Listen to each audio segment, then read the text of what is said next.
பிஎல்ஓக்கள் அனைவருக்கும் வணக்கம். கணக்கெடுப்பு படிவம் எப்படி ஃபில் பண்ணுறது அப்படின்றத பார்ப்போங்க.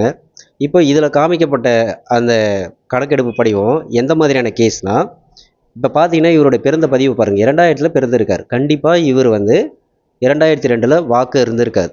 அப்போ இவருடைய கணக்கெடுப்பு படிவத்தை நம்ம எப்படி ஃபில் பண்ணணும் அப்படின்றத நம்ம பார்க்கலாங்க.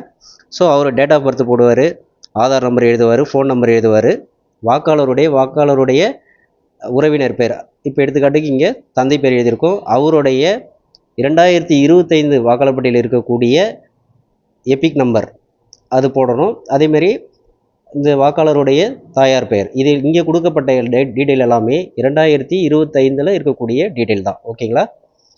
இப்போ இந்த இடத்துல துணைவர், இவருக்கு மேரேஜ் ஆன மாதிரி நான் போட்டிருக்கேன். இவங்களுடைய மனைவிங்க, அவங்களுக்கு வாக்காளர் பட்டியலில் பேர் இருந்ததுன்னா இது இங்கே கொடுக்குறது எல்லாமே 2025க்கான தகவல்.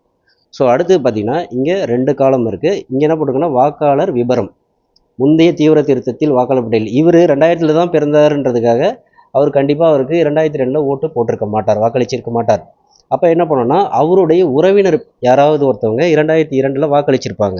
அப்போ இந்த இடத்துல நம்ம யாரை மென்ஷன் பண்ணுறோன்னா, இந்த வாக்காளருடைய தந்தைக்கு 2002 அவருக்கு வாக்கு இருந்திருக்கு. அதனால தான் இங்கே என்ன போட்டிருக்காங்க, வாக்காளரின் உறவினர் பெயர்.